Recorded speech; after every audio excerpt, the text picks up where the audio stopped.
Saya akan ini ya untuk mengulang sedikit ya supaya tidak lupa.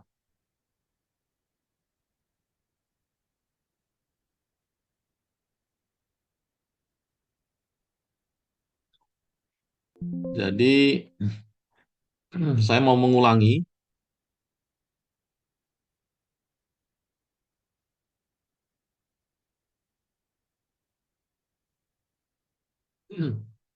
Ini yang pertama, kita harus punya dasar pemahaman mengenai hal ini, yaitu Allah Maha Hadir, omnipresent ya. Allah Maha Hadir. Kemahahadiran Allah di sini yang dimaksudkan adalah di mana Allah hadir dalam dimensinya Allah, yaitu ainos, dimensi kekekalan.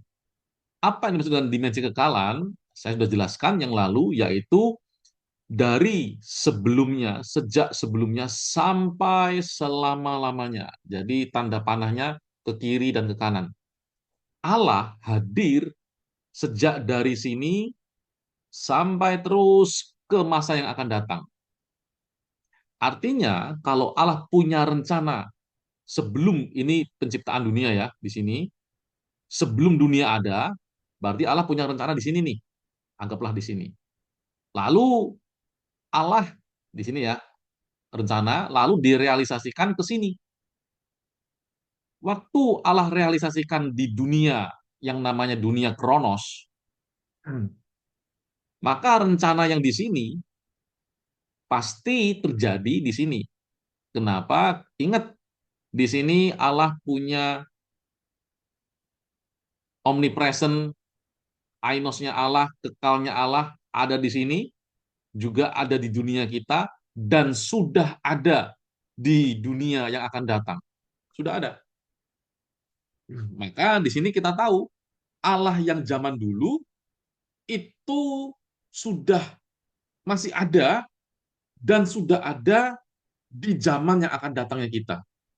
Nah, itu adalah Allah. Itu ya. Oke, lalu oh ya. Kemudian POV, sudut pandang. Kita harus tahu bahwa Alkitab berbicara dalam dua sudut pandang, yaitu sudut pandang manusia dan sudut pandang Allah. Jadi, ketika kita berkata manusia punya kehendak bebas, saya sangat setuju. Karena Alkitab juga berbicara manusia punya kehendak bebas. Yosua memberikan pilihan kepada bangsa Israel, pilihlah pada hari ini kepada siapa engkau akan beribadah. Kepada Allah di seberang sungai Yordan atau kepada Allah Israel. Itu pilihan. Dan kita setiap hari menghadapi pilihan demi pilihan. Itu cara pandang manusia. Nah, Alkitab itu juga memberikan cara pandang yang lain. Ada dua. Satu cara pandang manusia, yang kedua cara pandang Allah. Apa itu cara pandang Allah? Kalau kita melihat bahwa segala sesuatu terjadi, itu ada behind the story-nya. Contoh misalnya, waktu Fir'aun,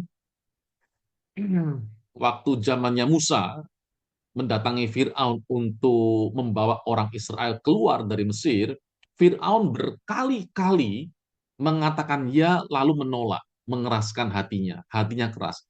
Kenapa Fir'aun bisa keras hatinya? Karena Allah yang mengeraskan. Nah, jadi sumbernya justru Allah yang mengeraskan, maka hati Fir'aun menjadi keras.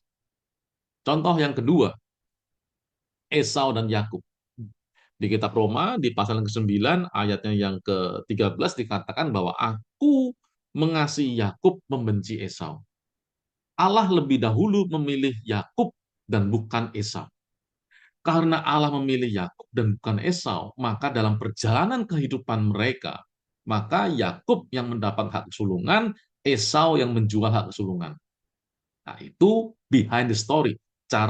Behind the story dari peristiwa itu, yaitu adalah cara pandangnya Allah. Karena Allah menentukan lebih dahulu, maka begitulah terjadinya. Contoh berikutnya, misalnya waktu Abraham didatangi oleh Allah dalam sebuah mimpi, dalam gelap yang kelam, lalu kemudian Allah berkata, Ishak belum lahir, Ishak belum ada, bahkan masih sekian tahun.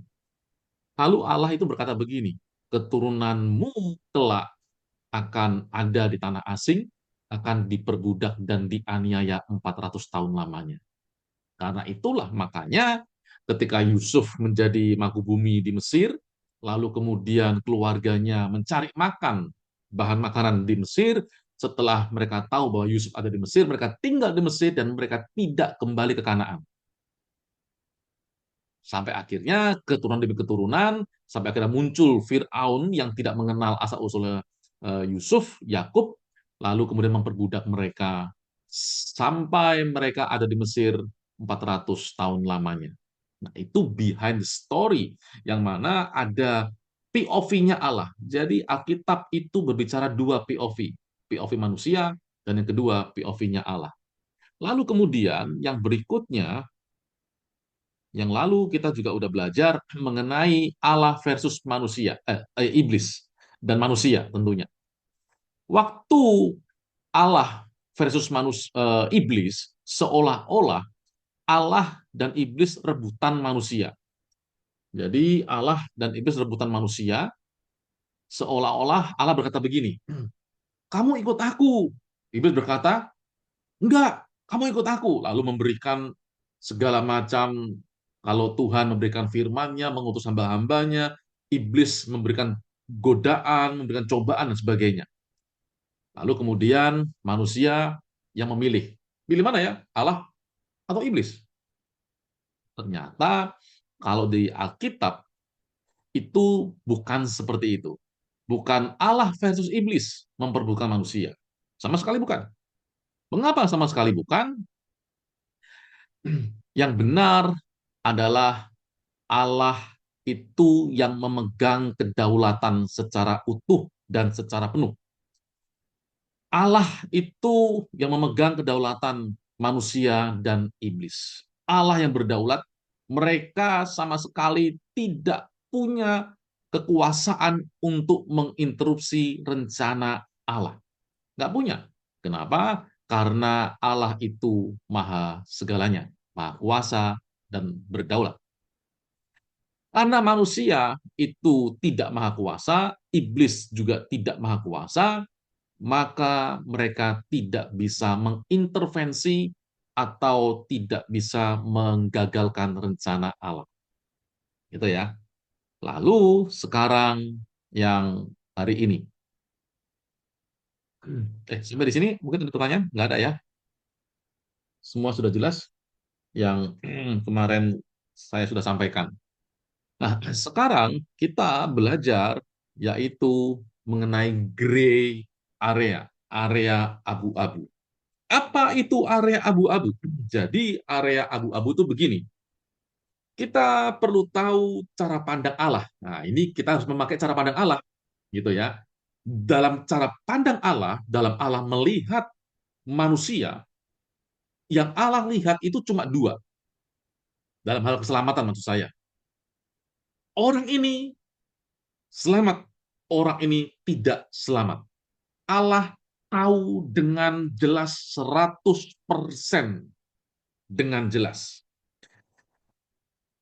Firman Tuhan mengatakan, kalau di Alkitab itu, orang yang percaya Tuhan, selamat. Tuhan Yesus maksudnya ya, selamat. Sementara yang tidak percaya Tuhan Yesus, masuk neraka. Alkitab sudah jelas tuh mengatakan hal seperti itu. Dan kita sudah belajar mengenai dua POV, POV Allah dan POV manusia. Nah, Allah melihat, oh, orang-orang ini A, B, C, D, E adalah orang-orang yang selamat karena dalam kehidupan mereka percaya kepada Yesus.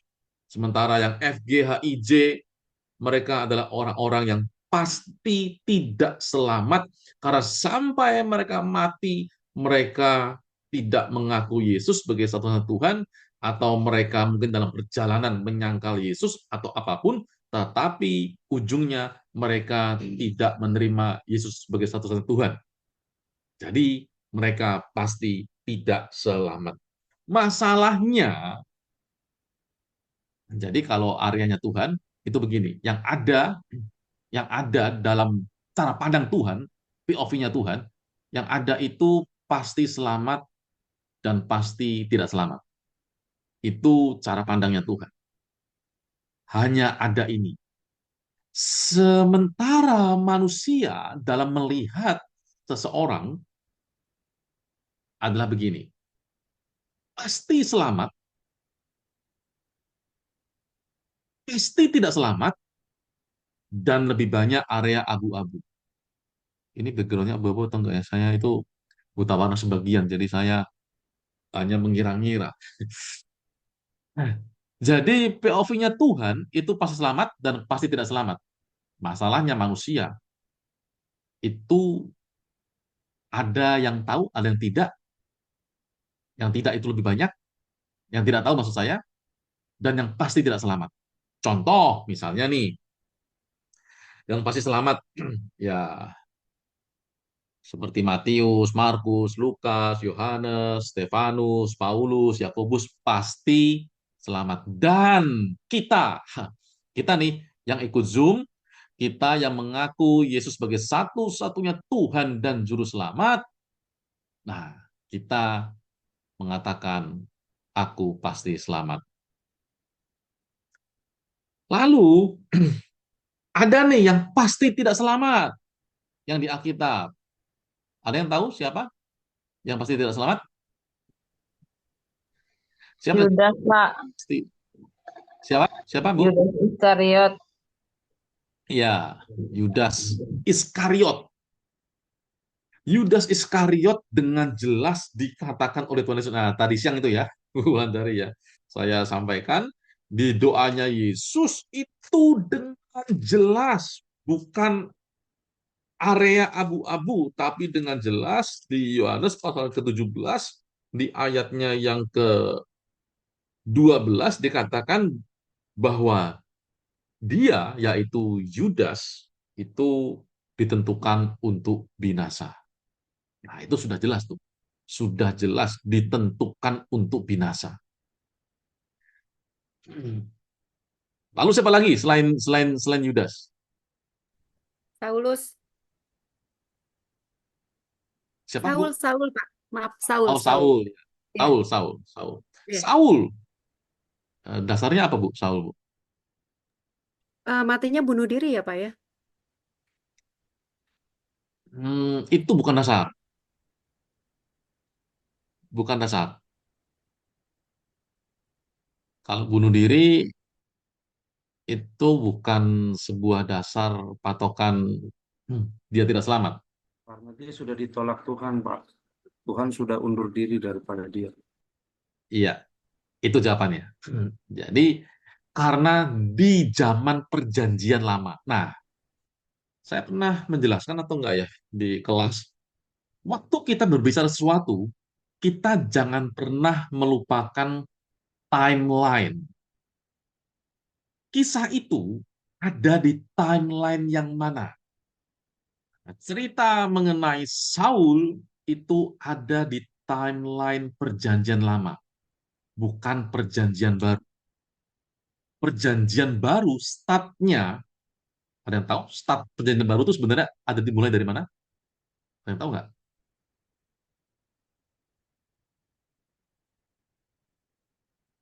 Dari kelahiran Yesus, Pak. Bukan. Kalau karena Yesus itu masih perjanjian lama. Yesus harus masih mengikuti hukum Taurat. Waktu ini Pak, Oh, waktu naik ke surga, Pak. No, waktu kematiannya Pak, waktu kematiannya turun ke dunia kematian 3 hari Pak. no, Di Maliaki, Pak. Maliaki bukannya, Pak? bukan, Sebelum mulai pelayanan. bukan. Waktu Pentakos, Pak. Hari Itu orang Pentakosta, Pak. Iya, waktu Pentakosta. Jadi Pentakosta itu start perjanjian baru. Kenapa perjanjian baru startnya di Pentakosta? Karena sudah berubah caranya Tuhan. Sudah berubah. Nah, sedikit ya. Berubahnya di mana? Hubungan dengan Saul yang tadi. Saul itu di perjanjian lama, Allah itu tidak masuk ke dalam tubuh seseorang. Nggak masuk.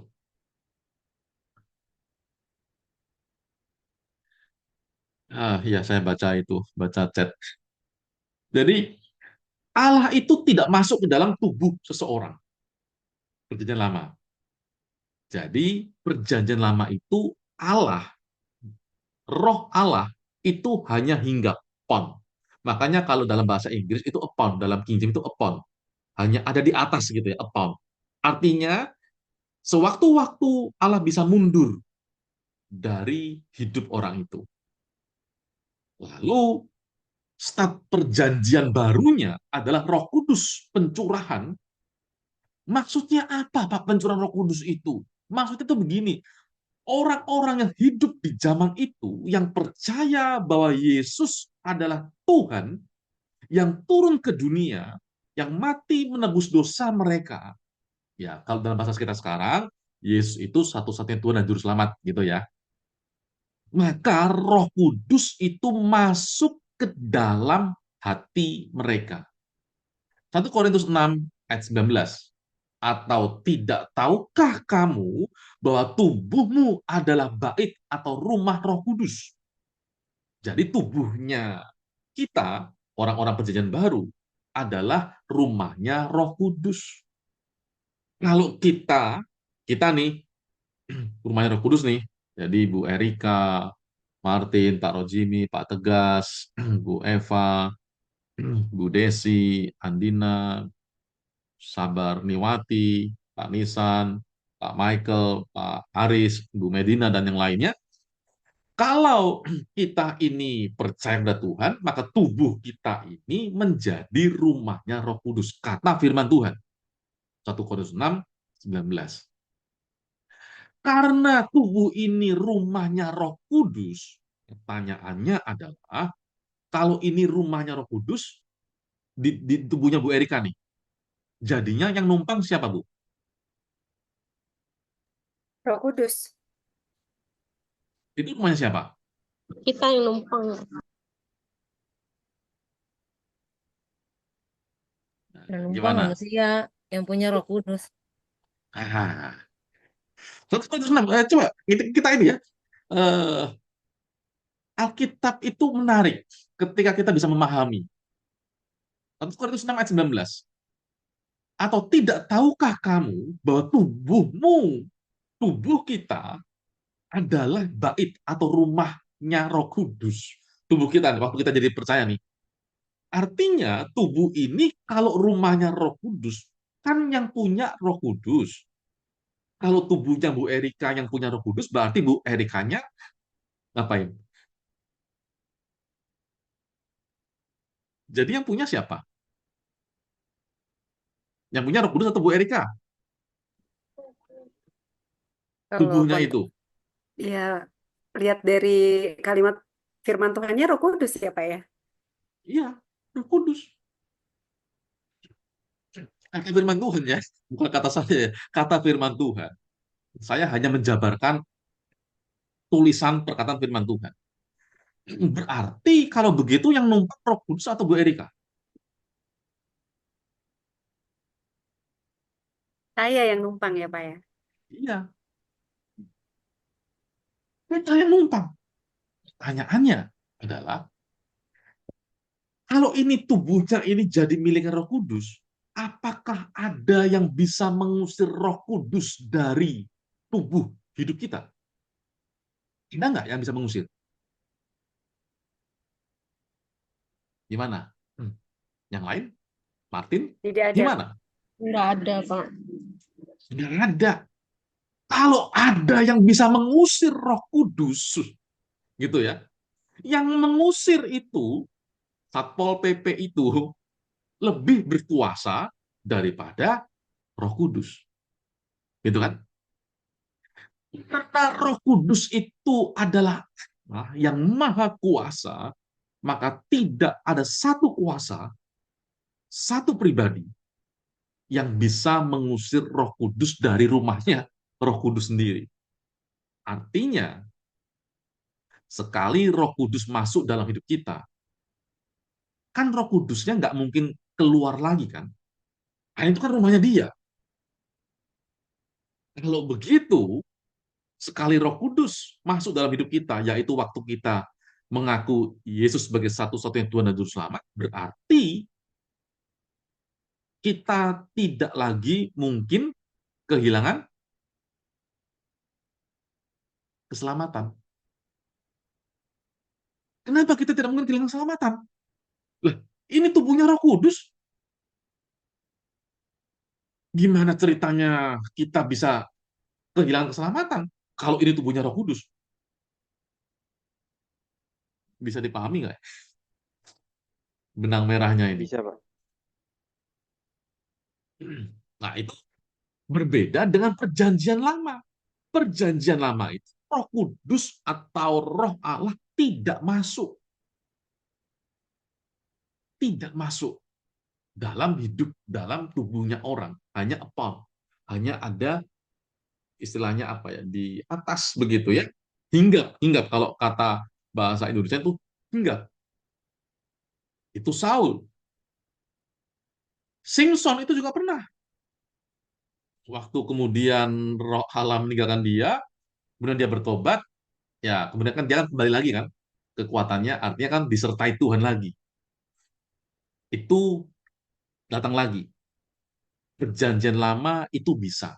Perjanjian baru tidak bisa. Konsepnya bukan seperti itu.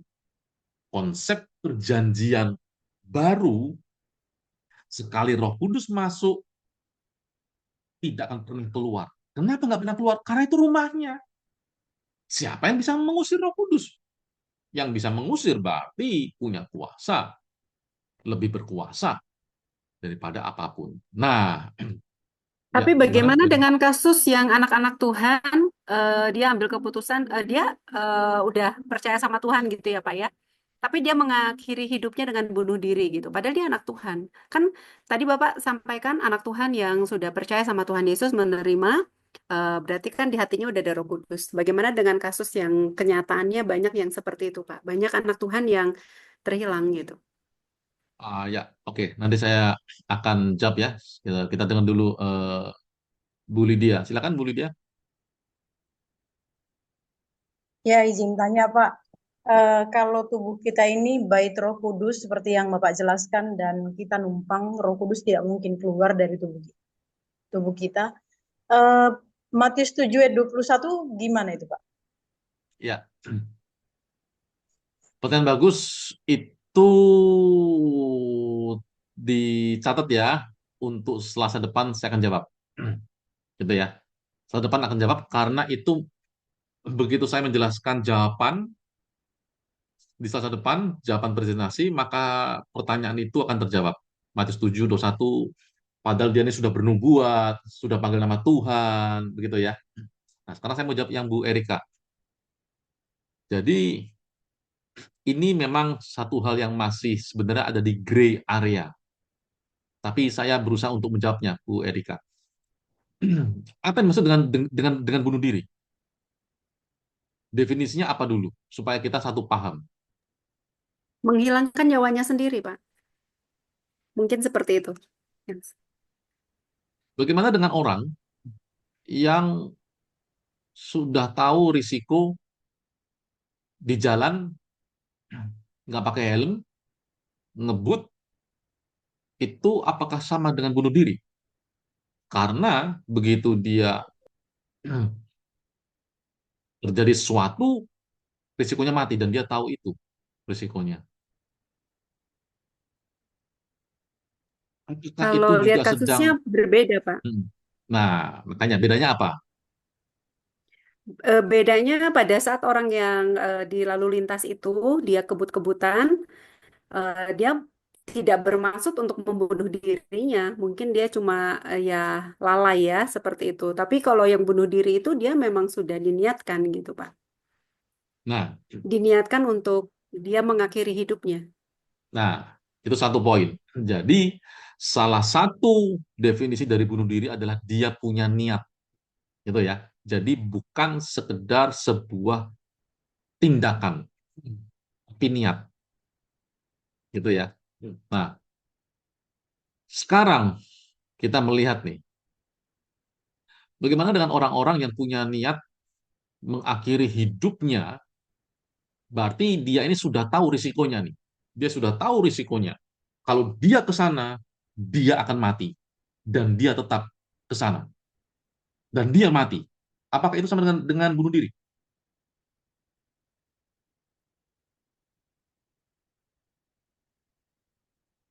Gimana, Bu Erika? Ya, Pak. Bunuh diri ya. Sekarang saya tambahin ceritanya ya. Sama ya, bunuh diri ya. Sekarang saya tambahin ceritanya. Itu terjadi dengan Rasul Petrus. Dia tahu ketika dia masuk Yerusalem, sorry, di Roma. Roma ya, di Roma ya. Di Roma, Di Roma, Pak, di Roma. ya, bukan di rumah saya, tapi di Roma. Ketika dia masuk di Roma, dia akan mati di sana. Sama nggak?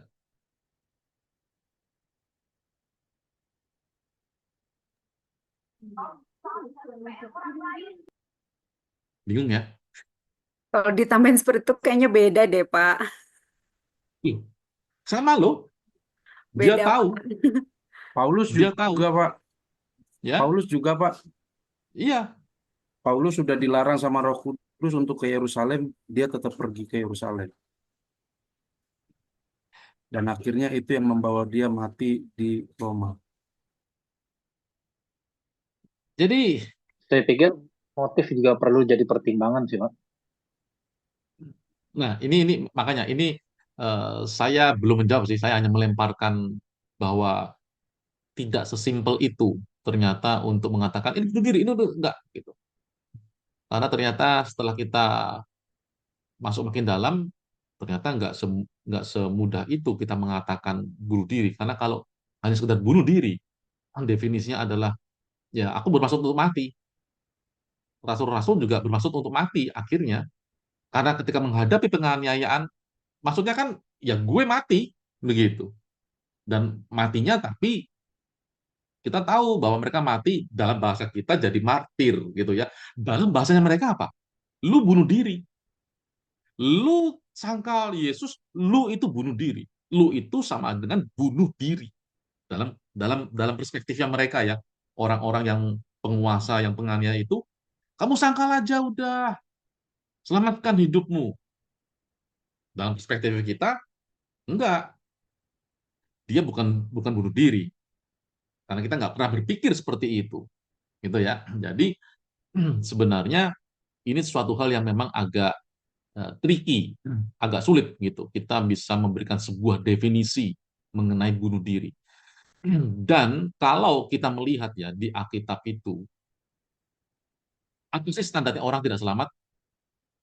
Apakah termasuk, sekali lagi ya, jangan salah persepsi ya, jangan salah persepsi ya. Saya sama sekali tidak bermaksud dan tidak pernah punya motivasi melegalkan bunuh diri. Enggak ya, sama sekali tidak ya. Enggak ya. Enggak ya. Tapi kita coba berpikir gitu ya. Karena saya sendiri kita harus mengkaji hal ini lebih dalam lagi. Tapi kita perlu melihat ya. Di Alkitab standarnya orang tidak selamat atau masuk neraka itu apa? Terima Yesus, Pak. Yang tidak selamat Bu Wulandari. Nggak Tidak percaya selamat. Yesus, Kaulan. Tidak. Ya.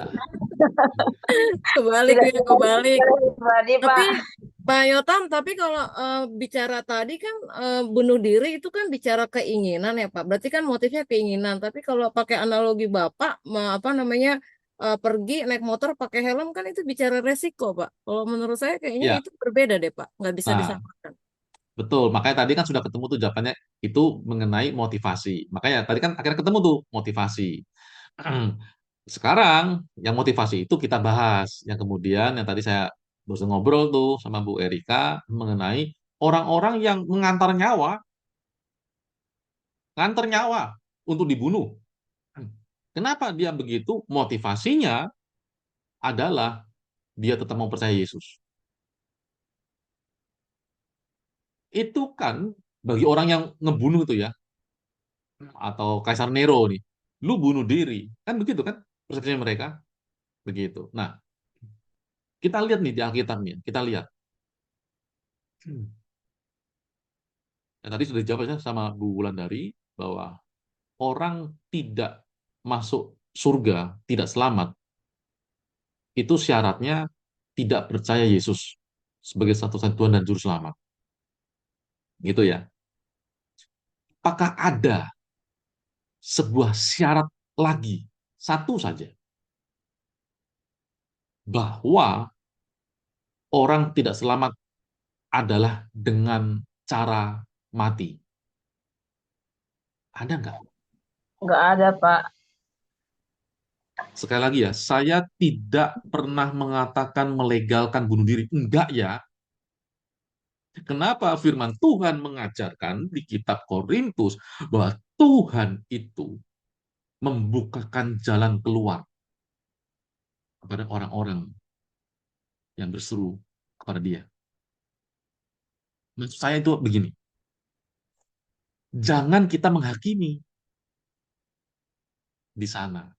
Itu masuk ke dalam area abu-abu kita.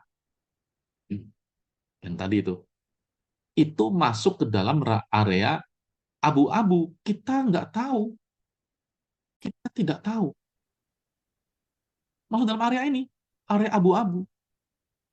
Kita tidak tahu.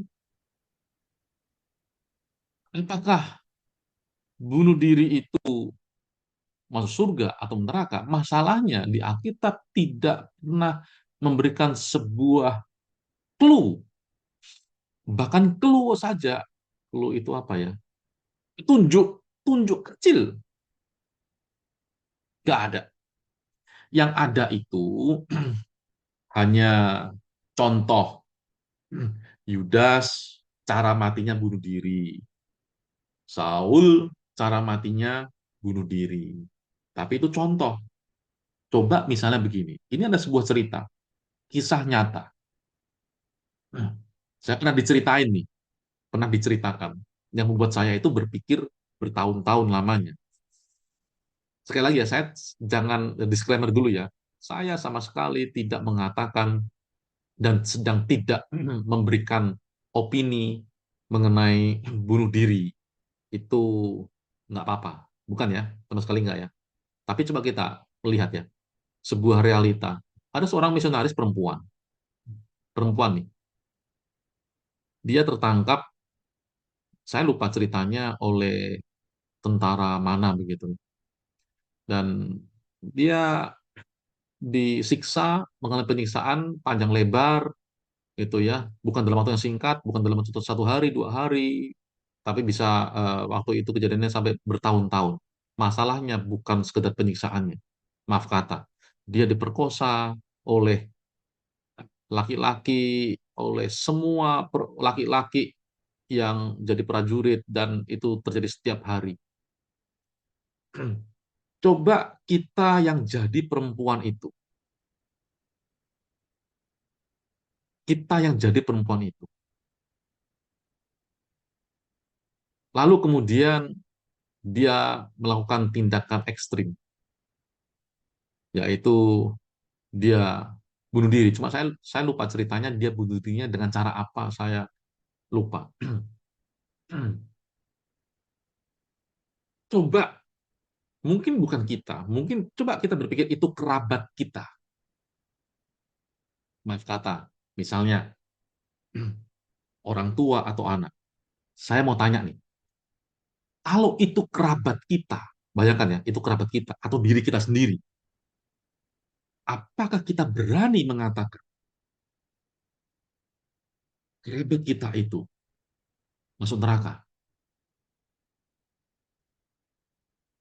kalau landasannya adalah, caranya adalah bunuh diri. Enggak ya, kita nggak akan buru-buru ya. Bahkan nih mungkin nih, kalau misalnya ada pemakaman, begitu ya, hamba Tuhan, kemudian memberikan penghiburan, lalu berkhotbah, terus sebetulnya begini, kita jangan mencontoh kematian Saul, jangan mencontoh kematiannya Yudas, mati bunuh diri, pasti nggak masuk surga. Apa nggak kita suruh turun tuh pendetanya, lalu kemudian kita usir secara tidak terhormat? Coba kita bayangkan hal itu. Ini bukan sekedar begini ya. Saul itu dalam keputusasaan, dia ditinggal oleh Allah, lalu dia bunuh diri. Gitu ya. Yudas menyesal, lalu dia bunuh diri. Bagaimana kalau bunuh dirinya itu adalah karena aku ingin melihat Tuhan. Aku sudah tidak kuat ada di dunia.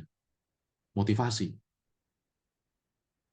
Situasinya Afrika itu Pak, di Afrika ya ceritanya di ya. Afrika banyak begitu Pak, pendetanya ngajakin jemaatnya karena udah mau kiamat, bunuh Oh, diri itu beda bareng-bareng lagi. Pak. Itu pendetanya itu, oh iya iya, sebagian begitu. Habis itu masalahnya hartanya habis itu diambil, dibawa. Itu menyalahgunakan kekuasaan. Itu lebih cocoknya Matius 7, 21, 23 itu lebih cocoknya. Maaf Pak, tapi kan bunuh diri itu kan memang Tuhan tuh nggak bolehin Pak. Mau motivasi apapun, karena kan apalagi baik tubuh kita baik Roh Kudus kan kita nggak mungkin merusaknya kan gitu Pak. Rusaknya juga kita. Contoh nih, misalnya ya, sudah tahu sakit, sudah tahu itu makanan nggak sehat, tetap dimakan atau enggak? Coba tanya jujur. Bahkan nih, orang nih sudah tahu sakit ya, sudah tahu sakit nih. Contoh nih, sakit cancer, sakit gagal ginjal. Saya sudah nggak mau berobat lagi. Saya mau tanya, itu sama nggak? Saya sudah lelah. Itu kan sama pelan-pelan. Jadi begini, sebenarnya kita nggak mau membahas ini sih, nggak mau membahas bunuh diri, karena ini menjadi sebuah yang area abu-abu, begitu ya, area abu-abu. Kita masalah keselamatan. Jadi ini kita sudah ya. Jadi bunuh diri itu yang ada di Alkitab, Yudas dan Saul, gitu ya. Kedua-duanya adalah orang yang tidak selamat, kedua-duanya. Tapi kita perlu tahu bahwa ketidakselamatan itu bukan sebuah cara kematian. Dan saya tidak pernah menganjurkan bunuh diri ya. Saya sama sekali tidak pernah, saya ulangi lagi ya. Jangan bunuh diri. Gitu ya. Maksud saya adalah jangan kita menghakimi orang-orang yang sedang berjuang dalam sebuah ketidakmampuannya, lalu kemudian bunuh diri. Jangan kita menghakimi, karena itu ada di area abu-abu. Itu ada di area abu-abu. Jadi tolong di sini jangan kita menghakimi. Gitu ya. Nah, kita lanjutkan ya. Kita lanjutkan sedikit lagi ya. Kita Boleh lanjutkan ya. sedikit lagi, Pak? Iya, Ya, ya, boleh. kenapa tadi Erika tanyakan yang kasus bunuh diri, yang bunuh dirinya itu adalah anak Tuhan. Tadi kan kita sudah mendengar penjelasan Bapak, anak Tuhan itu ya maksudnya dia setelah menerima kan ya Pak Tuhan Yesus, terus kenapa dia bisa mengambil keputusan untuk bunuh diri? Padahal kan baik tubuhnya dia sudah dikuasai Roh Kudus, berarti artinya eh ya kan tidak mungkin juga Pak Roh Kudus yang menghendaki dia untuk bunuh diri gitu Pak. Berarti kan ada kemauan dia sendiri gitu Pak. Itu yang Sebentar. tadi saya mau ini kan. Itu ada hal yang paradoks, Bu Erika. Yang pertama, Bu Erika mengatakan anak Tuhan. Terminologi anak Tuhan dalam pemahaman saya, dan saya selalu mengatakan kepada orang-orang, anak Tuhan itu adalah orang yang pasti selamat. Gitu ya. Orang Kristen belum tentu selamat. Anak Tuhan pasti selamat, orang Kristen belum tentu selamat. gitu ya. Nah, mungkin lebih tepatnya orang Kristen. Nah, kalau Bu Erika mengatakan bahwa anak Tuhan sudah pasti ujungnya dia selamat, sudah pasti nih. Jadi begitu ya. Nah, persoalan mengenai bunuh diri itu saya mengatakan tadi ada di area abu-abu, begitu ya. Ada di area abu-abu. Kenapa saya katakan di area abu-abu? Kenapa saya berani mengatakan itu? Karena Alkitab itu tidak mengatakan bahwa cara mati menjadi sebuah cerminan ketidakselamatan. Nggak ada. Karena orang yang gagal ginjal yang kemudian dia berkata nih, saya tidak mau berobat lagi. Apakah itu sama? Sama. Hanya beda beda style. Nah, betul. Yesus itu dia mengantar nyawanya. Makanya tadi seperti rasul-rasul dia mengantar nyawanya. Masalahnya perspektif bunuh diri itu dari perspektif siapa? Kalau perspektif dari kita itu bukan bunuh diri. Kita berkata itu orang-orang setia. Itu konsekuensi dari kesetiaannya dia. Tapi dari perspektif prajurit, itu ya, pihak Roma, lu itu lagi bunuh diri. Nah, jangan-jangan perspektif kita tentang bunuh diri belum lengkap. Jadi, itu ada di area abu-abu, Bu Erika. Kita tidak bisa memberikan sebuah stempel bahwa orang yang bunuh diri pasti, nah sekali lagi ya, pasti tidak selamat. Saya tidak berani memberikan stempel seperti itu. Karena risiko-risiko kerjaan dalam taraf tertentu itu sebenarnya dia tahu risikonya antara hidup dan mati. Itu sama seperti dalam perspektifnya orang, lu lagi bunuh diri, cari kerjaan yang model begitu. Lu itu seperti orang bunuh diri. Nah, jadi agak cukup sulit kita memberikan sebuah definisi. Jadi begitu ya, Bu Erika ya. Kita memang cukup sulit untuk berbicara mengenai bunuh diri karena masalahnya Alkitab itu tidak ada mengatakan dengan jelas sebuah ayat. Harusnya ya, harusnya perspektif saya. Kalau bunuh diri adalah salah satu ciri orang tidak selamat, itu kan sangat penting tuh. Kenapa sangat penting? Sangat penting karena ini masalah keselamatan. Ya kan? Kan ini masalah keselamatan nih. Sangat penting. Pak, Maka harusnya ada di satu dalam ayat. Roma ya, Ya, Pak, di dalam Roma 14 ayat 7 sampai 8, izin membacakan. Sebab tidak ada seorang pun di antara kita yang hidup untuk dirinya sendiri dan tidak ada seorang pun yang mati untuk dirinya sendiri. Sebab jika kita hidup untuk Tuhan dan jika kita mati untuk Tuhan. Jadi baik hidup maupun mati kita adalah milik Tuhan. Ya mungkin kalau lihat ini kan kita ada penegasan ya Pak bahwa kehidupan dan kematian kita itu adalah untuk Tuhan ya Pak. Dan kita seharusnya kan nggak bisa mengambil keputusan untuk mengakhiri hidup kita sendiri. Mungkin seperti itu ya Pak ya. Mungkin ya memang eh, tidak ada tapi di Alkitabnya tidak boleh bunuh diri ya sama dengan tidak boleh merokok kan tidak ada di Alkitab. Tapi tersirat di dalam ayat ini gitu Pak. Kalau saya baca Roma 14 ayat 7 sampai 8. ya, tapi ini bukan tentang bunuh diri, Bu Erika. Ini konteksnya bukan tentang bunuh diri. Jadi agak sulit memang karena ayat tentang bunuh diri juga ada satu di kitab Pengkhotbah kalau nggak salah ya. Jangan mengingini kematianmu sebelum waktunya. Nah, itu lebih cocok, gitu ya. Itu lebih cocok. Tapi kalau ayat yang ini itu kurang pas begitu. Nah, masalahnya jangan mengingini kematianmu sebelum waktunya. Itu juga sama dengan jangan mengingini milik sesama manusia. Konsekuensi dari itu, maksud saya, tidak dijelaskan. Konsekuensi dari bunuh diri ya, nggak dijelaskan. Karena kalau bunuh diri itu yang dimaksudkan adalah ambil pistol, terjun begitu ya, itu kan teknikal, teknikal. Nah, sekarang kita bicara tentang teknikal juga, keputusasaan orang sakit. Itu banyak, sangat banyak, sangat banyak, Bu Erika. Orang-orang sudah lelah, gitu ya, sudah lelah, sudah bayangkan ya, maaf kata ya, sakit cancer nih, sudah pengobatan kedokteran alternatif, sudah jual segala macam, maaf kata, rumah tinggal satu-satunya nih. Pertanyaannya adalah, mau dijual nggak nih rumah?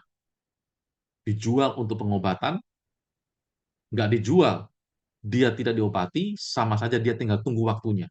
Dan dia berkata begini, enggak, sudah cukup. Aku nggak mau diobati dan dirawat lagi. Ini teknikal, ini teknikal. Yang mana dia tahu, semua orang tahu. Begitu kamu stop atau kamu pulang dari rumah sakit, tinggal tunggu waktunya. Dan dia katakan, iya, saya tahu. Itu kan sama kan? Hanya teknikalnya yang berbeda. Sama kan itu? Bahwa hanya bedanya ini lebih lama, yang sana cepat. Cuma itu aja bedanya. Jadi kalau yang model seperti ini, kita jarang mengatakan ini bunuh diri karena waktunya lama. Tetapi sebenarnya motivasinya sama. Dia sudah putus asa dengan pengobatan. Dia sudah putus asa. Dia sudah lelah. Udahlah, gue mau ketemu Tuhan aja lah. Udahlah. Atau orang yang kemudian cuci darah. Kalau nggak cuci darah, dia mati. Dan dia memilih tidak cuci darah. Itu sama sebenarnya ya, sebenarnya secara definisi ya. Hanya perbedaannya teknikalnya ini lebih lama sedikit, yang bunuh diri door atau gantung atau lompat itu cepat. Jadi ini ada dalam area abu-abu, gitu ya, area abu-abu yang memang ini tidak boleh kita lupakan. Sekali lagi ya, kita jangan jangan jangan lupakan ini. Karena itulah, belum masuk ya, udah. Karena itulah saya masukkan ini. Cara pandang manusia itu ingat ada tiga. Pasti selamat, para rasul, pasti tidak selamat, gitu ya, dan area abu-abu. Oh, oke, oke, bentar-bentar. Anak saya mau ngomong bentar deh. Sorry, sorry.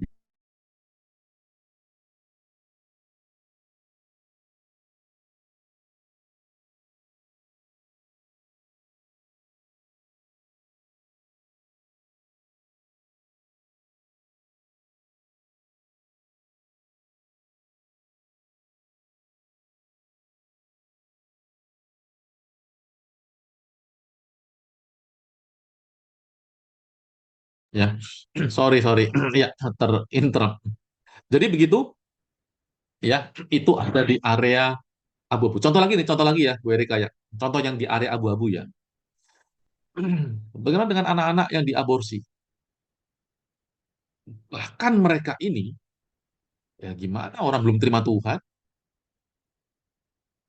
Nah, sekarang saya tambahkan lagi nih, supaya, maksudnya begini, saya tambahkan itu supaya pikiran kita terbuka, gitu ya. Apa itu?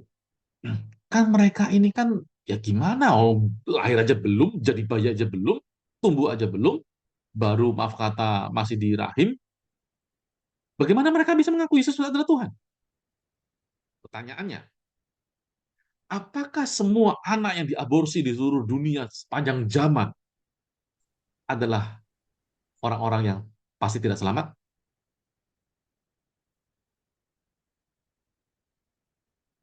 Gimana yang menjawabnya itu? Enggak dong, kita kita kita nggak boleh mengklaim dong. Maksud saya begini, keselamatan itu kan dasarnya kan percaya pada Yesus gitu kan maksud saya. Maksud saya begitu. Percaya pada Yesus nih. Kalau orang yang di pedalaman itu kan nggak ada kesempatan gitu ya, nggak ada kesempatan gitu. Orang lahir Down syndrome yang parah begitu ya. Orang yang kemudian eh, mati baru lahir berapa tahun belum punya keputusan, belum bisa ambil keputusan mati. Ini aborsi dalam kandungan. Bagaimana kita bisa mengatakan bahwa ini selamat dan tidak selamat? Nah, hal-hal ini ada di area abu-abu. Ya, silakan Pak Pinondang ya. Iya, Pak. Em, kalau boleh, saya bicara keselamatan, Pak. Em, eh, kita asumsikan tidak di area abu-abu, pasti selamat. Asumsinya pasti selamat. Yang saya maksud gini, ada predestinasi. Saya contohkan saya ya, supaya lebih mudah gitu ya. Saya dipredestinasi untuk selamat. Itu sebelum bumi diciptakan. Berikutnya ada kematian Tuhan di kayu salib yang menyelamatkan saya. Berikutnya nama saya harus ada di kitab kehidupan supaya selamat. Sementara kitab kehidupan juga itu dibuat sebelum di kekekalan gitu ya, sebelum dunia dijadikan. Yang saya maksud bagaimana memahami tiga jenis keselamatan ini gitu. Yang saya maksud sebetulnya kalau saya sudah dipredestinasi untuk selamat, apa perlunya penyalipan? Apa perlunya kitab kehidupan? Itu asumsi pertama gitu ya. Asumsi berikutnya, penyalipan itu ada di tengah gitu ya. Artinya sesudah dipredestinasi, karena bicara predestinasi sebelum dunia dijadikan. Sementara penyalipan itu di tahun sekitar 35-an gitu ya. Asumsi kedua, untuk apa ada penyalipan? Sementara, kalau pakai contoh saya tadi ya, untuk apa ada penyalipan sementara sudah saya dipredestinasi untuk selamat toh gitu ya. Berikutnya, di kitab kehidupan gitu ya, asumsi berikutnya, untuk apa saya perlu dipredestinasi, saya perlu diselamatkan di kayu salib, kalau memang saya sudah ada di kitab kehidupan gitu.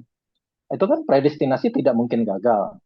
Penyalipan itu ya dan amin. Saya pasti diselamatkan oleh penyalipan. Kitab kehidupan juga tidak mungkin dikurangi dari nama itu gitu ya.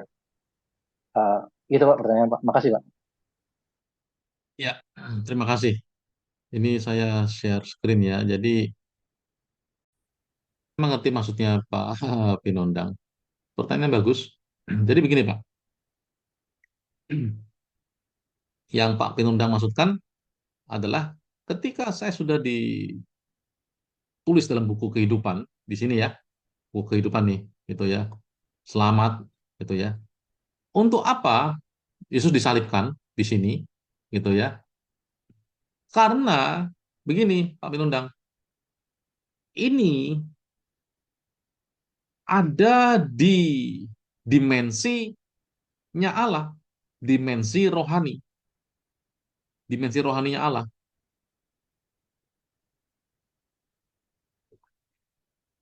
Yaitu Ainos. Yang ini ada dalam dimensi Kronos. Di sini manusia ada di dalam rencana rancangan, tapi belum ada orangnya. Belum lahir di sini, di dunia Kronos ini. Sehingga dunia Kronos ini adalah sebuah pengejawantahan.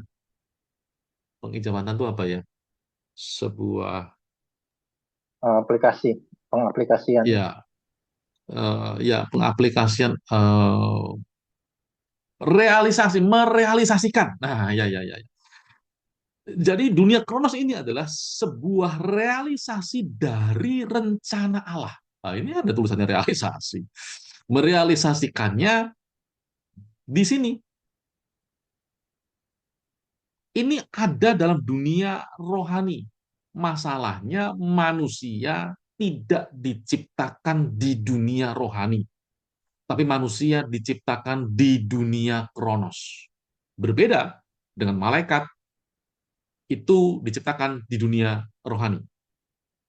Tetapi kita diciptakan di dunia kronos. Jadi, karena di dunia kronos, maka Tuhan Yesus yang sudah dikorbankan sejak dunia dijadikan dalam rencana Allah, sudah pasti ya, Wahyu 13 ayat 8 di sini, direalisasikan dalam dunia kronos. Nah, Pak Pinundang yang sudah tercatat dalam kehidupan nih, realisasinya dalam dunia kronos di sini. Pak Pinundang juga percaya kepada Yesus. Di sini, percaya kepada Yesus.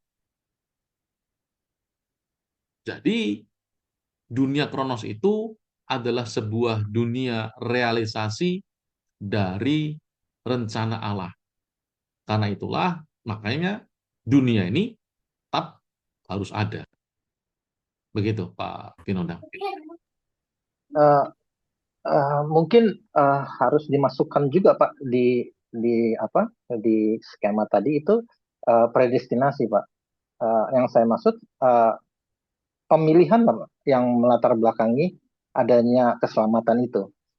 Saya dipilih dulu, realisasinya lewat penyalipan. Tapi yang saya maksud apa perlunya lagi kitab kehidupan? Karena realnya saya kan udah selamat ini. Maksudnya gimana Pak? Perlunya lagi kitab kehidupan? Maksudnya kenapa nggak perlu? Dasarnya apa? Tadi dari contoh gambar yang Bapak kasih nggak ada predestinasi. Oke, mungkin dari rencana ya, masuk di rencana yang harus rencana Allah direalisasikan. Rencana Allah sebelum dunia ada itu sama dengan predestinasi. Predestinasi itu artinya penentuan, Pak. Penentuan. Iya, Penentuan alam ya. Alam semesta ini sudah termasuk predestinasi juga ya. Tapi yang maksud saya langsung ke subjeknya gitu ya. Subjeknya tuh saya gitu ya. Saya yang ini contoh gitu ya. Saya diselamatkan lewat predestinasi Allah sebelum dunia dijadikan. Direalisasikan lewat penyalipan. Oke, clear. Artinya itulah tahapannya finish gitu ya. Setelah penyalipan saya selamat. Artinya perlu apa lagi saya harus ada di kitab kehidupan? Toh saya sudah selamat lewat penyalipan. Perlu apa lagi saya diregistrasi di kitab kehidupan? Toh saya sudah selamat di penyalipan. Maksudnya yang di nanti kelak begitu Pak maksudnya? Kelak ada di kitab kehidupan begitu? Iya, artinya kan berarti setelah dunia kronos maksudnya ya? Iya, berarti penyalipan itu bisa berubah gitu ya. Kalau asumsinya gini, karena penyalipan bisa berubah, mungkin saya setelah penyalipan saya ups and down gitu ya, akhirnya tidak selamat. Berarti nama saya nggak ada di kitab kehidupan. Tapi kalau kitab kehidupan sebetulnya juga sama dengan penyalipan, perlu apa lagi ada kitab kehidupan? Toh saya sudah selamat lewat penyalipan, saya sudah dipilih, dipredestinasi, realisasinya saya diselamatkan lewat penyalipan, jelas clear. Ada Tuhan Yesus di situ. Ini bukan di dimensi Allah, di dimensi manusia gitu, karena itu 3D kan, 3 dimensi di situ. Terus apa perlunya saya ada di kitab kehidupan? Kan sudah selamat. Kan nggak mungkin ada jaminan keselamatan saya akan berubah. Kecuali ada jaminan saya berubah. Saya kok masih kurang menangkap ya maksudnya Pak Pinundang ya. Ini kan predestinasi nih di sini ya, predestinasi nih. Namanya Bapak nih, gitu ya, di sini. Karena Bapak sudah dipredestinasikan untuk selamat, maka di sini waktu Yesus disalibkan, lalu kemudian Bapak hidup, gitu ya, hidup di sini, maka Bapak diselamatkan. Karena Bapak diselamatkan, maka di sini setelah dunia berakhir, gitu ya, di surga ya, nama Bapak ada dalam kitab kehidupan, yang mana kitab kehidupan ini sama dengan yang di sini, Pak. Ini sama. Begitu. Kalau yang Bapak masukkan kitab itu kitab benar-benar kitab itu hanya sebuah istilah sebenarnya Pak, bukan di surga itu ada kitab betulan, begitu enggak, tapi itu sebuah simbol. Itu bukan benar-benar buku, bukan, tapi itu sebuah simbol. Simbol kitab kehidupan bahwa nama kita tercatat. Mengapa memakai kata-kata kitab kehidupan? Supaya lebih mudah dipahami oleh pembaca pada masa itu. Begitu, Pak. Maksudnya itu Ya, bukan kitab seperti kitab Alkitab yang ada nama-nama kita, siapa saja nanti. Ada nggak namanya? Nggak, tidak diabsen seperti itu. Di surga, dasarnya bukan absensi. Begitu. Itu istilah saja, Pak Pinundang. Jadi, di sini sudah dipredestinasikan, di sini realisasi kronos, di sini cocok karena sama. Dan di sini sebelah kiri dengan sebelah kanan, Allah juga sudah hadir di sini, juga sudah ada di sini, di masa depannya kita. Itu Pak Pinundang. iya Pak, saya sepakat kita bukan bicara fisik ya, wujud buku itu seperti apa. Tapi yang saya maksud, uh, apa perlunya penulisannya gitu. Kalau di predestinasi di ujung kiri dan ujung kanan sebetulnya sama juga isinya gitu. Oke, kalau Iya, nggak sama perlu juga ditulis, isi, Pak. Itu hanya simbolik saja. iya, artinya apa juga perlunya kitab kehidupan itu kalau memang isi di kiri dan isi di kanan sama. Kalau isi di kiri dan isi di kanan sama, apa perlunya juga penyalipan? Oke, asumsinya itulah realita. Ini kan masih rencana aplikasinya lewat penyalipan. Saya cuma berpikir, apakah bisa dihilangkan salah satu dari situ? Predestinasi dihilangkan aja. Toh Nggak bisa, juga Pak. ada di kitab. Itu areanya Allah, dimensinya Allah. Oke, kalau nggak bisa, kenapa nggak kita hilangkan aja kitab kehidupan? Toh juga sudah ditulis di predestinasi nama saya. Sudah direalisasikan di penyalipan. Saya kok, apakah ada mungkin teman yang bisa menerjemahkan saya kok agak, maksudnya Oke, masih oke belum Pak. memahami ya. Mungkin kita lewatkan. Saya mungkin nyita waktu teman-teman. Oke, terima kasih Pak. Ya, ya, ya, ya, ya, ya. Heeh. Karena kitab kehidupannya di sini, Pak, yang di sini ya, di sini ya. Coba ya, mungkin saya berusaha menangkap ya. Dengan kitab di sini, dengan kitab kehidupan di sini itu sama. Kitab kehidupan ini ya adalah ini juga, begitu. Ini istilah ya, kitab kehidupan itu istilah ya. Yang di sini Ya, ya, dengan saya yang di sini sepakat itu Pak. sama, gitu. Karena ada dalam ainosnya Allah. Jadi bukan di sini satu, di sini yang versi yang kedua, bukan, gitu ya. Itu bukan satu dan dua, bukan, tapi sama. Kenapa saya taruhnya di Ya kan, sini? Karena kronosnya itu ada di sini, begitu. Jadi supaya kita itu bisa melihat. Tapi yang di sini satu, satu dengan yang dua di sini, ini sama kitab kehidupannya. Istilah kitab kehidupan itu sama. Kalau mungkin ya, mungkin yang dimasukkan oleh Pak Penelitian seperti itu ya. Karena saya eh, masih belum. yang saya maksud begini Pak. Sebetulnya untuk sesuatu yang sama, kenapa harus perlu dua gitu? Enggak, satu Pak. Satu. Itu saya menggambarkan saja. Iya, satu. Nama saya yang di kiri tetap dengan nama saya yang di kanan gitu toh gitu ya. Iya, Artinya iya, perlu satu. apa perlu apa lagi penegasan di kanan gitu sementara memang isinya tuh sama gitu. Itu yang saya maksud Iya, untuk iya. sesuatu yang sama Pak. Karena kenapa saya nulisnya? Kenapa saya nulisnya itu juga di kanan? Saya ingin menunjukkan. Jadi gini ya, di sini ya, di sini ya. Saya ingin menunjukkan bahwa yang ada di sini itu juga sampai di sini, Pak. Gitu maksud saya. Kenapa saya di sini nulisnya? Karena setelah penciptaan, setelah kronos. Begitu. Mas, maksud saya supaya kita tidak bingung kalau saya cerita begini, bahwa rencana Tuhan yang ada di sini, gitu ya, kita kehidupan di sini, waktu kemudian kronos dilangsungkan, itu sama dengan di sini, selesai di sini. Nanti dunia berakhir, kita ada di sini. Nah, kan bingung maksudnya, ke kiri lagi, begitu. Startnya itu kan bingung kita, Pak, maksudnya. Saya hanya memberikan sebuah perjalanan, begitu ya, sebuah perjalanan. Yang di sini, itu sama dengan di sini, gitu. Jadi setelah kita mati, lebih tepatnya setelah dunia berakhir, artinya kan ada progres gitu ya maksud saya setelah di sini ya, setelah ini maksudnya. Nah, itu sama dengan yang di sini. Sama, tapi kalau kalau saya nulisnya ngasih garisnya ke sini kan orang bingung nih. Lah, kok kembali ke masa lalu? Nah, maksud saya begitu, Pak. Itu penggambaran saja. Mungkin begitu yang Pak Pendura masukkan ya. Satu, satu, satu. Itu satu, Pak, bukan dua. Satu. Cuma di sini aja. Di sini, tapi dia ada di sini juga. Karena kan kekal, Pak. Gitu. Jadi bukan di sini itu maksudnya bukan ada satu, dua, tiga, empat, lima, enam. Ada enam. Bukan. Maksud saya, ya di sini juga ada di sini. Maksud saya begitu. Bukan ada dua. Maksudnya begitu, Pak Winondang. Begitu yang Iya, mungkin tambahan terakhir gini Pak. Kalau kita dibaca kitab kehidupan itu kan adanya baru di Wahyu 20 ayat 15. Artinya teksnya bicara yang nggak ada namanya di kitab kehidupan itu akan dibuang ke api gitu kan ya. Artinya berarti kan perlu ada penegasan lagi. Nama ini ada atau enggak gitu kan. Kalau di eksegesisnya kan harus jelas juga kan kayak gitu ya. Artinya oh kalau memang sama kan nggak perlu ada teks yang bilang kalau nama saya tidak ada di situ berarti saya harus dibuang ke api gitu kan. Artinya saya cuman mau mau memastikan seberapa penting sih kitab kehidupan ini karena itu tadi sudah diwakilkan oleh predestinasi, diwakilkan oleh penyalipan gitu sih sebetulnya. Di area mungkin situ begini. aja. Ya, Makasih Pak Pak. Winondang, mungkin begini. Cara pandang yang saya sampaikan itu kan dari ujung ke ujung, Pak. Dari Kejadian sampai Wahyu.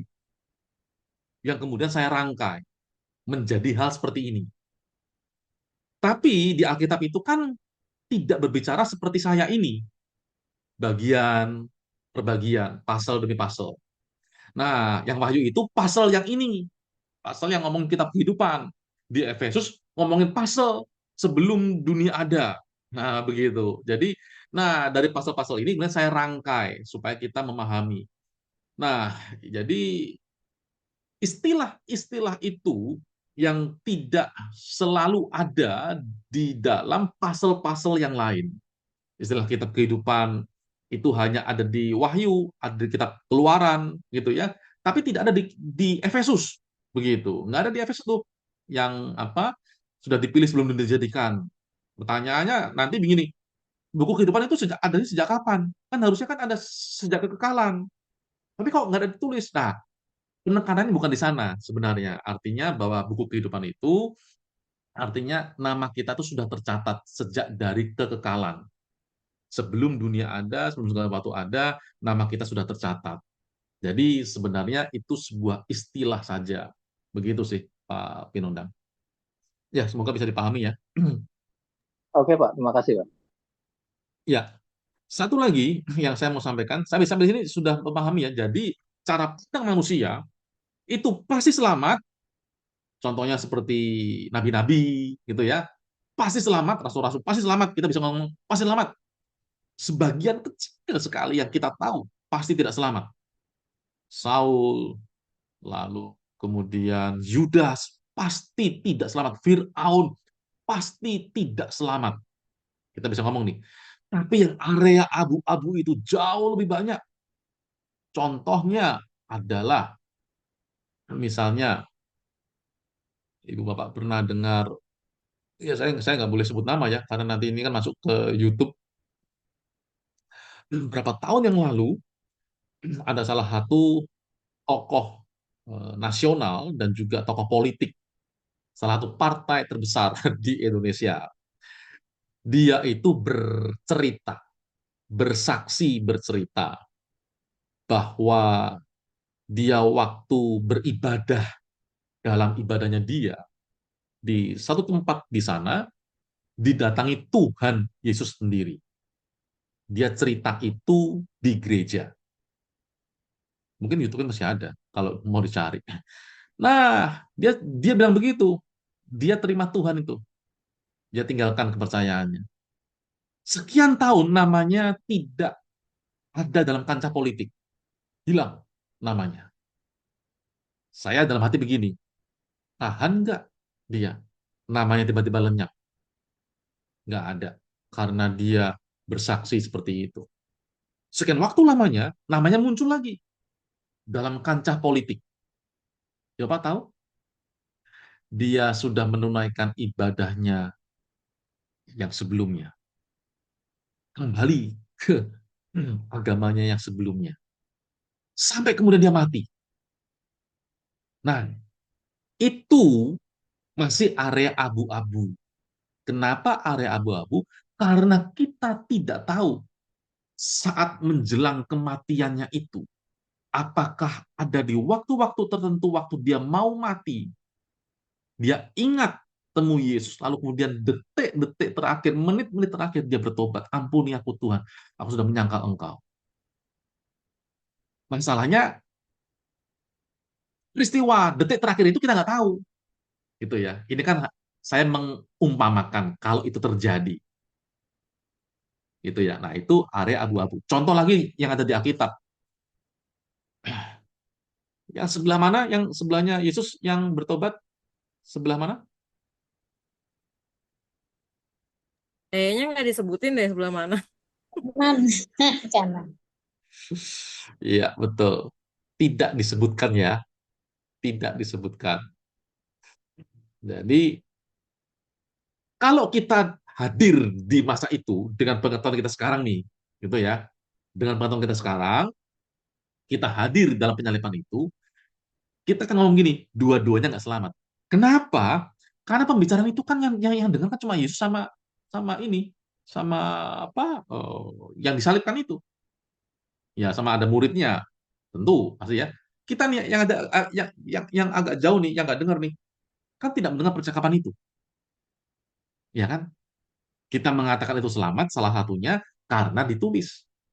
Kalau nggak ditulis, kita mungkin mengatakan dua-duanya nggak selamat. Nah, maksud saya, jangan kita dalam pengetahuan kita yang terbatas terhadap keselamatan seseorang, kita sudah memberikan sebuah klaim, stempel. Dia pasti tidak selamat.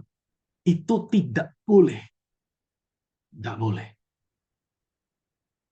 Si selamat boleh. Kenapa? Kan itu kan juga ada harapan, gitu ya. Tapi pasti tidak selamat masuk neraka itu tidak boleh. Karena kita tidak pernah tahu perjalanan hidupnya dia. Kecuali kita tahu sampai dia mati. Dia sangkal Tuhan.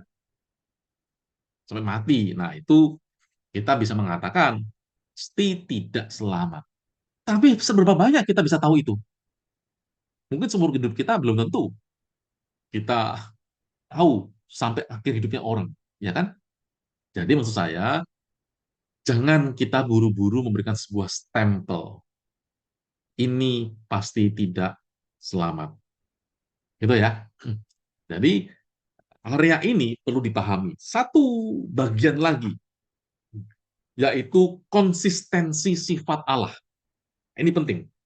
Konsistensi sifat Allah. Apa itu? Konsistensi sifat Allah adalah keselarasan sifat Allah. Yang satu dengan sifat Allah yang lainnya. Kalau Allah berdaulat, maka kedaulatan Allah itu juga keadilannya Allah. Gitu ya. Nggak bisa begini. Allah berdaulat, tapi nggak adil. Itu tidak bisa. Nggak boleh. Itu salah cara kita memahami firman Tuhan. Ya silakan. Angkat. Iya Pak, saya mau bertanya Pak.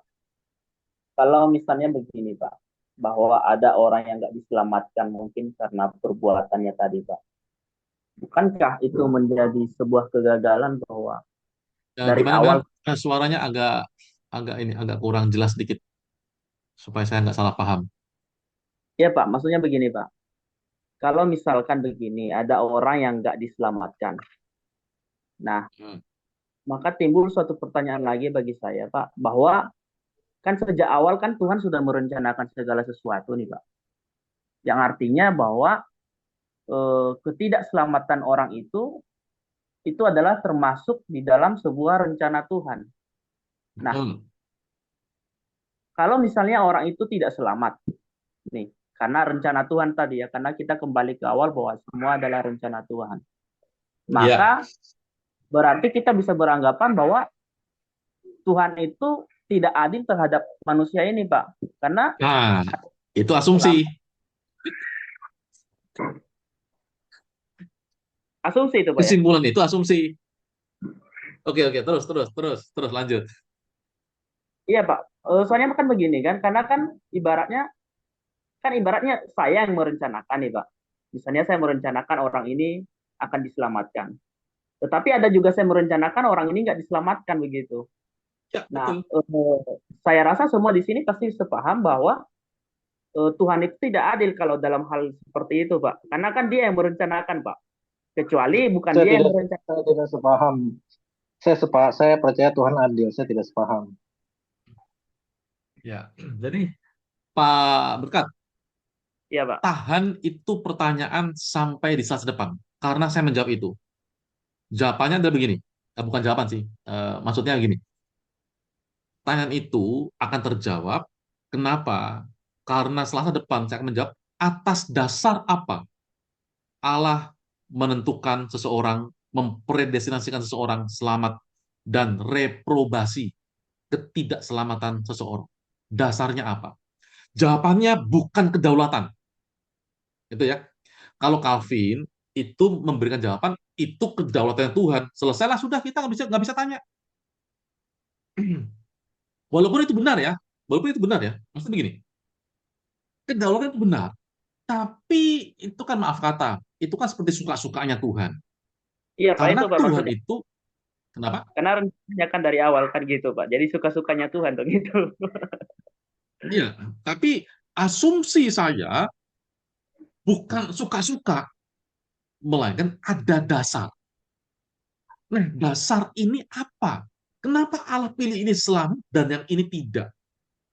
Kalau Stephen Tong itu mengatakan begini, Stephen Tong yang pernah dikhotbahkan dan juga saya pernah baca bukunya, cuma saya cari lagi kalimat itu, satu kalimat, bukunya kan banyak, saya nggak ketemu. Bukunya banyak, kalau cari satu kalimat, nggak ketemu dah. Stephen Tong ngomong begini, mungkin kalau kalian pernah mendengarkan khotbah Stephen Tong atau pernah membaca bukunya, mungkin juga sama dengan saya. Stephen Tong berkata begini, kalau misalnya ada 10 pengemis, gitu ya, kemudian saya atau Allah hanya memberi 3 pengemis, yang 7 pengemis nggak boleh protes. Itulah predestinasi.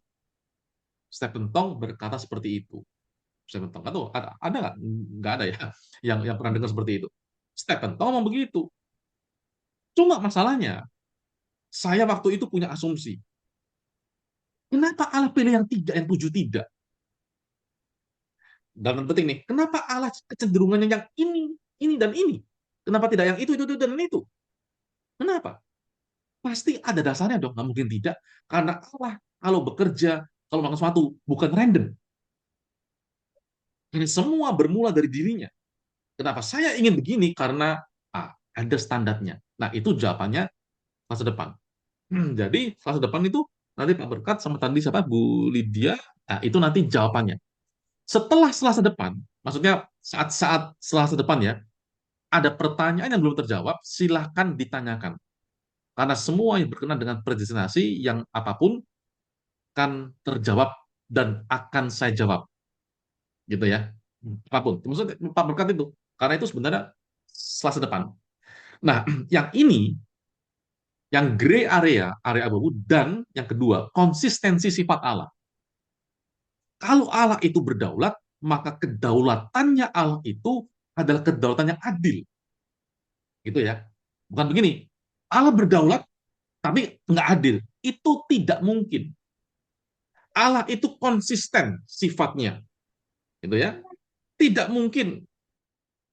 Allah itu sifatnya harmonis dan selaras. Itu sifat-sifat Allah. Tidak bertentangan satu dengan yang lain.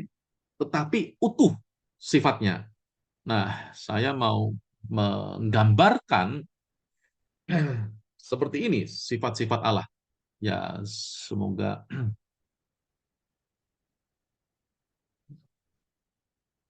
ini penggambaran saja ya. Apakah Allah itu bulat? Bukan. Ini penggambaran. Sifat Allah itu bukan begini. Bukan ini adil, gitu ya. Ini kuasa, gitu ya. Maha kuasa maksudnya. Lalu kemudian apalagi ini maha tahu, gitu ya. maha tahu gitu ya, tahu apa? Mahanya nggak usah ya, maha tahu. Lalu kemudian maha berdaulat, berdaulat, berdaulat, daulat, daulat. Bukan bukan Pak Daulat ya, daulat. Nah, bukan begini, melainkan mana tadi? Oke lah, saya hapus semua lah. Melainkan begini, tidak ada batas, tidak ada sekat. Allah yang maha tahu itu adalah Allah yang maha adil. Allah yang maha adil itu Allah yang maha berdaulat. Allah yang maha berdaulat itu Allah yang maha kudus. Allah yang maha kudus itu juga Allah yang maha hadir. Allah yang maha hadir itu Allah yang maha kuasa, dan seterusnya. Tidak ada sama sekali ketidakkonsistenan. Jadi Allah yang maha adil dalam mempredestinasikan seseorang dan juga reprobasi, Allah yang berdaulat dan Allah yang kasih. Gimana ceritanya? Ah, itu nanti minggu depan, gitu ya. Karena saya membutuhkan satu pembahasan untuk memberikan jawaban itu, dan setelah kita tahu jawaban itu, dasarnya Allah memilih sebagian selamat atau tidak selamat, kita akan mengerti mengapa Allah seperti itu. Jadi, konsistensi sifat Allah ini memberikan jaminan pasti kepada kita bahwa Allah yang berdaulat itu Allah yang maha kasih, Allah yang adil juga. Artinya, kita bukan meletakkan dasar iman kita, sekalipun kita selamat nih, sekalipun selamat nih ya, bukan meletakkan dasar iman kita bahwa Allah itu Allah yang sewenang-wenang, sekalipun dia maha kuasa. Enggak. Tapi Allah kita adalah Allah yang maha adil dalam penetapan ini. Bagaimana ceritanya? Nah, itu memang mesti tunggu di minggu depan, itu agak cukup kita eksegese. Jadi tidak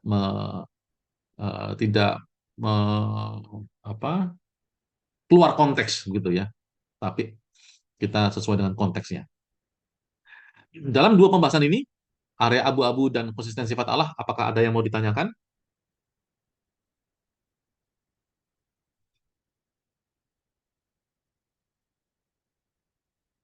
Sudah jelas semua ya?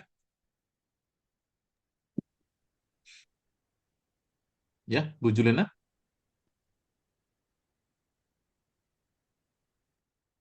Nggak ada suaranya, Bu Juliana.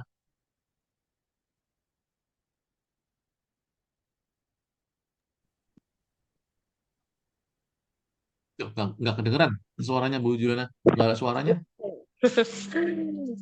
Ya. Oke. Maksud saya kalau yang area abu-abu ini kan POV-nya manusia kan ya Pak? Iya. Betul. Iya sih Pak, saya sih sebetulnya kalau predestinasi saya setuju Pak. Cuman kalau biasanya kalau udah yang kebablasan kayak ke hypergrace tuh yang malahan yang akan berpotensi untuk ini seolah-olah kalau udah Tuhan tetapkan begitu ya artinya kita udah lepas tanggung jawab begitu. Padahal kan tidak begitu kan ya Pak? Enggak. Karena kita harus tahu POV-nya manusia juga, gitu ya. Kita hidup dalam POV-nya manusia, bukan POV-nya Tuhan. Kita hidup dalam dimensi kronos, bukan ainos. Gitu ya, Bu Juliana ya. Jadi dimensi Tuhan itu biar milik Tuhan, kita nggak usah pusingin. Ini saya hanya memberikan sebuah sedikit pengetahuan bahwa di Alkitab itu ada bicara tentang POV-nya Tuhan loh, dan itu ada loh, dan itu di hidup kita juga loh. Tapi kita nggak perlu hidup di sana, dan kita nggak perlu nongkrongin POV-nya Tuhan apa sih tentang hidup saya. Nggak akan dikasih tahu. Orang Tuhan tuh lebih banyak bekerja secara natural daripada supranatural. Begitu. Yusuf. Iya Pak, artinya kan kita kan maksudnya nggak boleh juga takut gitu. Maksudnya takut kalau kita pegang yang predestinasi seolah-olah kita tuh maksudnya di dalam POV-nya kita tuh kita udah nggak ada tanggung jawabnya gitu. Kalau saya rasa Saya sih lebih bijaknya, iya kita tahu, maksudnya kita dapat ilmu untuk melihat POV-nya Tuhan gitu tentang tentang anak-anak Tuhan. Tapi kita juga harus hidupnya ya bertanggung jawab gitu kan, apa namanya, bukan mentang-mentang kita percaya dengan iman bahwa kita ini anak Tuhan lalu kita lepas tanggung jawab, kan nggak begitu ya Pak Yotam ya. Itu kan hanya Begitu. kadang-kadang teman saya itu pada takut Pak, apa namanya, kok khawatir gitu kalau kita udah pegang predestinasi seolah-olah ya, seolah-olah udah nggak ada tanggung jawab lagi gitu Pak, jadinya hyper grace. Ya, ya, ya. Nah, itu nanti minggu depan sih akan terjawab sih. Minggu depan akan terjawab. Enggak seperti itu sih dia. Jadi tetap kita bertanggung jawab karena kita hidup di dunia kronos. Ya gimana nggak bertanggung jawab? Lah, contohnya yang paling jelas ya. Paulus itu kan mengajarkan Roma 9, dia menulis kitab Efesus, dia yang menulis. Tapi apakah kemudian dia berkata begini? Dia cuma teriak-teriak kepada orang-orang di Korintus, di Efesus, di Filipi. Kalian kalau kamu bertobat, ya sudah terserah. Masuk surga, neraka atau neraka. Begitu? Kan enggak. Yang nulis itu loh, tetap menjalankan, tetap mengayomi, merawat jemaat Tuhan, tetap menegur, tetap, tetap. Jadi biarlah POV-nya Tuhan, predestinasi itu POV-nya Tuhan, gitu ya. Predestinasi itu POV-nya Tuhan. Biarlah itu menjadi bagiannya Tuhan, kita menjalani apa yang firman Tuhan katakan. Jadi tentang predestinasi ini adalah sebenarnya sebuah POV-nya Tuhan. Karena dari kemarin saya ceritanya apa? Ini dalam areanya Allah, dalam dimensinya Allah. Kita melihat sedikit ke dimensinya Allah. Behind the story dari sebuah yang namanya alam semesta ini seperti apa sih? Behind the story dari kejatuhan Adam dan Hawa. Behind the story-nya apa? Nah, itu yang kita intip tuh. Kita intip di sana gitu. Jadi kita nggak hidup di sananya. Nggak, kita hidup di dunia kronosnya. Itu Bu Jurena. Ya, nggak kedengeran ya. Itu mungkin pakai headsetnya, jadi mungkin gimana ya, nggak kedengeran. Ya maksud saya sangat diberkati Pak. Terima kasih buat pengajaran ini, sangat memberkati dan menguatkan. Ya, baik, sama-sama Bu Juliana. Ada lagi yang lain? Mungkin bertanya, memberi tanggapan, boleh?